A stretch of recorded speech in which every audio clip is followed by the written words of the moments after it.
Hello, I'm Carolyn Herbert from the Finance News Network, and joining me from the Antares Listed Property Fund is Portfolio Manager Brett McNeill. Brett, welcome back. Thanks very much. Can you start by giving us an introduction to the fund and its objective? The Antares Listed Property Fund has a key objective of delivering investors a good, stable, growing income return, and it aims to do that and also deliver some growth by investing in a diversified portfolio of listed real estate securities.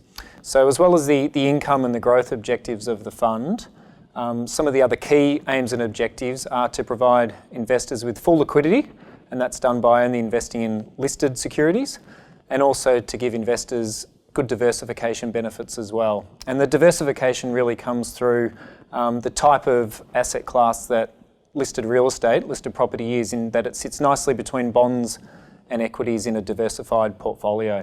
So in terms of the actual investment mandate for the fund, it's to outperform the Australian listed property index over the long term. So Brett, what's the investment approach? In aiming to deliver our objective to investors, we focus on fundamental research. That's a key feature of our firm. So doing our own research from a bottom-up perspective, so looking at all the stock-specific factors, and we do that in what we think is a very rigorous and disciplined manner, because what we're essentially trying to do is invest in a portfolio of what we think are the highest quality and the most undervalued listed property stocks. And we do that all in what's a very selectively contrarian approach, we term it, which is where we're often taking positions different to the rest of the market. And how did the listed property market perform compared to that of the broader share market? The Australian listed property sector's had a fantastic run. So over the last 5 years, it's delivered a total return of 16% per annum.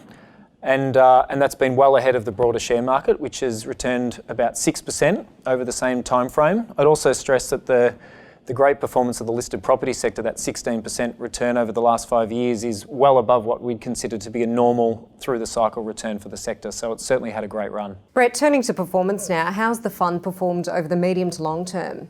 The fund's delivered on its objective, certainly over the long term. So if we look at the last 10 years, and the fund's got a track record even longer than that, but over the last 10 years, the fund's outperformed the sector, meeting its objective. It's delivered a total net return of fees of about 4.5% per annum, which is almost a couple of percent ahead of the benchmark over that time, which has certainly been pleasing. And Brett, which stocks have been your best performers? We've had a lot of different contributors to the performance of the fund over the long term, so there certainly hasn't been just one stock or one sector that's had a really strong positive contribution. It's been fairly broad-based, so names like Goodman Group, which is a global manager, owner and developer of industrial real estate, has performed extremely well over the last 5 years for the fund.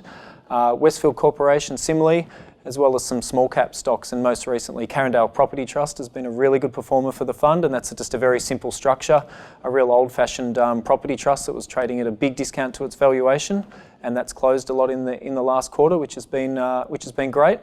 And another small cap property stock that's performed extremely well for us has been Asia Pacific Data Centres REIT, which was Australia's first data centre REIT. Very simple, clean structure, strong balance sheet, good governance levels, and that IPO'd at a price of $1 back in 2012, and it's currently trading at $1.40. So a nice return over the time period, but it still offers a very attractive yield, which we're very confident can grow over time. And finally, Brett, what's your outlook for the property sector for the next 6 months? The main thing for the sector, we think, certainly in the short medium term, will just be to consolidate its position, particularly after the great run that it's had. We're very confident on the fundamentals of the sector. All the key factors we look at being balance sheets, payout ratios, structures, governance levels, all really sound. The only caveat on it, I guess, is the valuations, and after such a strong run of performance over the last 5 years, we just think the sector's fully valued now. It's certainly not cheap anymore. Brett McNeill, thanks for the update on the Antares Listed Property Fund. Thank you very much.